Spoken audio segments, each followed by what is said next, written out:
नमस्कार दोस्तों, मैं डॉक्टर स्वप्निल सागर जैन निरामय होम्योपैथी के अपने इस YouTube चैनल पर आप सभी का बहुत बहुत स्वागत करता हूं। दोस्तों, हम में से बहुत सारे लोगों के परिवार में बहुत सारी बार ऐसा देखने में आता है कि छोटे छोटे बच्चों से लेके और बड़े बड़े बुजुर्गों तक सर्दी और खांसी जो है वो कभी ना कभी होती ही रहती है। अब कई लोगों को मौसम के बदलने के साथ खांसी हो जाती है, सर्दी हो जाती है, जुकाम हो जाता है। खास तौर से जुकाम बहुत ज़्यादा होता है जिसमें छींकें आती हैं, आँख से पानी आने लगता है, नाक से पानी आने लगता है, नाक बहने लगती है, बहुत ज़बरदस्त समस्या हो जाती है। अब 2-3 दिन तो इस चीज़ को सहन किया जा सकता है, उसके बाद जो है वो जब सिर दुखने लगता है और हाथ पैरों में कमजोरी आ जाती है और बिल्कुल हाथ पैर काम करना बंद कर देते हैं, तब पेशेंट को दवाई खाने की ज़रूरत पड़ जाती है। अब ज़्यादातर मामलों में ये होता है कि हम उनको एंटीबायोटिक दे देते हैं और या फिर कोई एंटी हिस्टामिनिक दे दिया या कोई एंटी एलर्जिक दे दिया, ये 2-3 चीज़ें इसको दे दी जाती हैं और पेशेंट की सर्दी को दबा दिया जाता है। धीरे धीरे सर्दी को दबाने की यही आदत पेशेंट में अस्थमा और ब्रोंकाइटिस के लक्षणों की उत्पत्ति कर देती है। उस कंडीशन में होम्योपैथिक दवाएं पेशेंट की बहुत ज़्यादा हेल्प करती हैं और उन दवाओं में बहुत सारी दवाएं उपलब्ध होती हैं, जैसे कि मर्कसॉल है, यूफ्रेशिया है, एलियम सीपा है, हाइड्रेस्टिस कैनाडेंसिस है, नेट्रम यूरियाटिकम है। ये बहुत सारी दवाएं हैं जो पेशेंट के लक्षणों के आधार पे जुकाम को ठीक करने के लिए और खांसी और सर्दी को ठीक करने के लिए यूज़ की जाती हैं।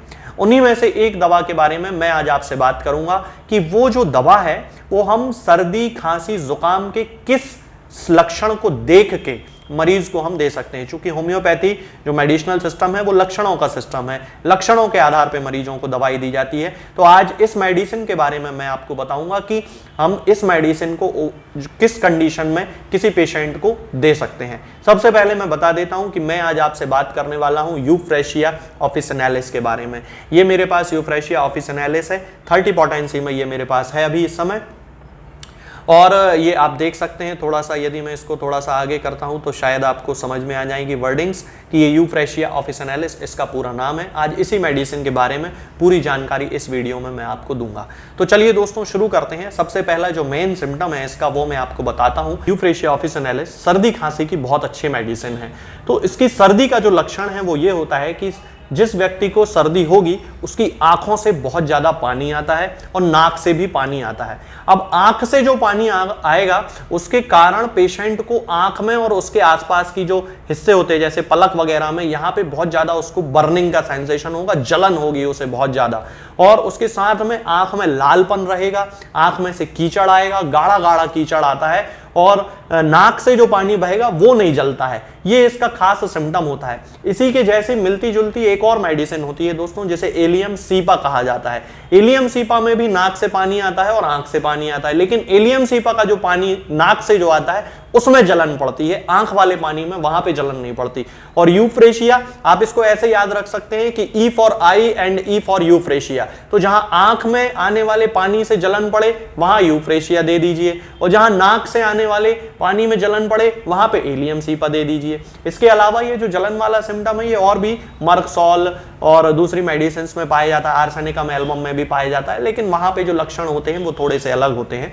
यूफ्रेशिया के यदि हम दूसरे सिम्टम की बात करें जिसमें है खांसी, तो खांसी का जो खास लक्षण होता है वो ये है कि पेशेंट को दिन के समय बहुत खांसी चलती है और रात के समय उसको खांसी में आराम मिल जाता है। मतलब रात में जब पेशेंट सोएगा तो उसको खांसी में बड़ा आराम मिल जाएगा, रात भर उसको बड़ी आज़ादी रहेगी, खांसी से बड़ा अच्छा महसूस होगा। सुबह उठने के साथ ही धीरे धीरे उसको खांसी चलना शुरू होगी, दोपहर शाम तक उसकी खांसी बढ़ जाती है और रात होते होते शाम से लेकर रात तक खांसी जो है वो फिर बंद होने लगती है और रात भर वो बड़ी आसानी से सो जाता है। तो ये इसका बड़ा पर्टिकुलर सिम्टम है। इस सिम्टम के बेसिस पे यदि किसी को भी खांसी की समस्या हो उस व्यक्ति को यूफ्रेशिया ऑफिसिनालिस बड़ी आसानी से उस समय दी जा सकती है और ये सिंगल मेडिसिन है उसकी उस खांसी को पूरी तरह से ठीक कर सकती है।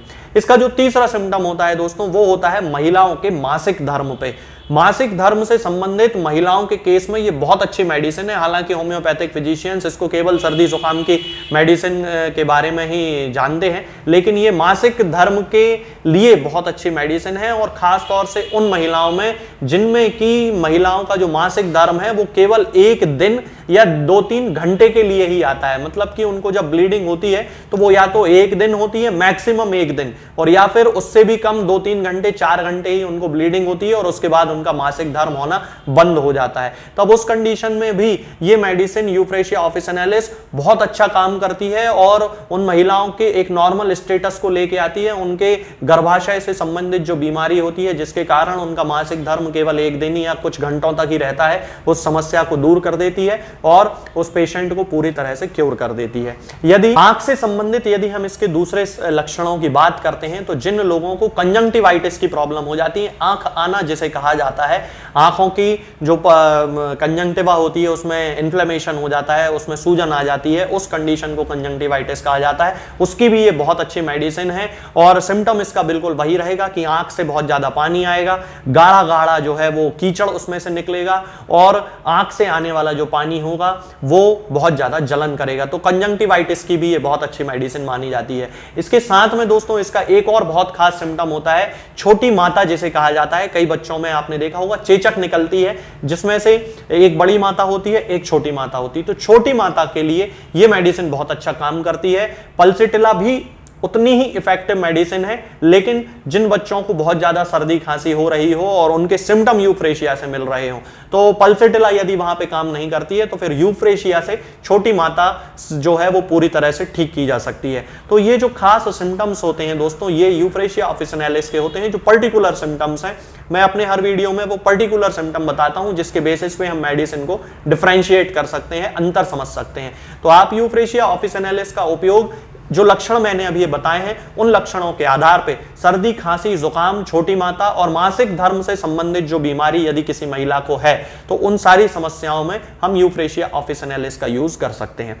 अब जहां तक है इसकी हमें पोटेंसी कौन सी यूज करना है तो सर्दी खांसी जुकाम के जो केस हैं और छोटी माता का जो केस है उसमें हमें 30 पोटेंसी यूज करना है और 30 पोटेंसी की 2-2 बूंद दिन में 3 बार देना है। यदि आपके पास 30 नंबर ग्लोब्यूल में है यूफ्रेशिया ऑफिसिनालिस यानी छोटी छोटी सफेद कलर की जो गोलियां होती हैं जिन्हें लोग साबूदाने गोली जैसे कहते हैं, साबूदाने जैसी गोली, तो यदि वो ग्लोब्यूल है तो फिर 4-4 ग्लोब्यूल आपको दिन में 4 बार खाना है।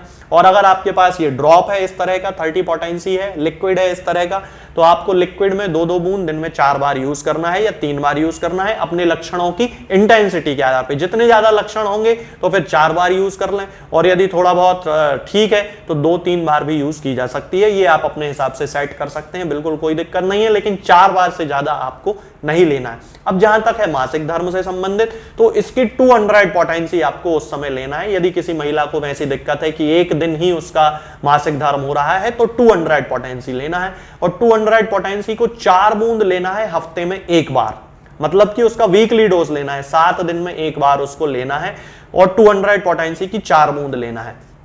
तो लगभग 2-3 बार इसका यूज करने से उसका जो नेक्स्ट मासिक धर्म जब आएगा, जब अगला आएगा तो उसमें थोड़े से सुधार के साथ वो आएगा। इसको फिर कंटिन्यू यूज करने से लक्षणों के आधार पे पोटेंसी को बढ़ाना भी पड़ सकता है। उस कंडीशन में आपको अपने जो डॉक्टर हैं उनसे सलाह लेनी पड़ेगी, लेकिन उनकी जो समस्याएं हैं वो इससे ठीक हो जाएंगी। ये दवा आपको किसी भी होम्योपैथिक मेडिकल स्टोर पर बड़ी आसानी से मिल जाएगी। आज के इस वीडियो में दोस्तों फिलहाल इतना ही। आगे के वीडियोस में हम बात करेंगे कुछ नई बीमारियों के बारे में और उनकी होम्योपैथिक दवाओं के बारे में। तब तक के लिए जय हिंद, जय भारत।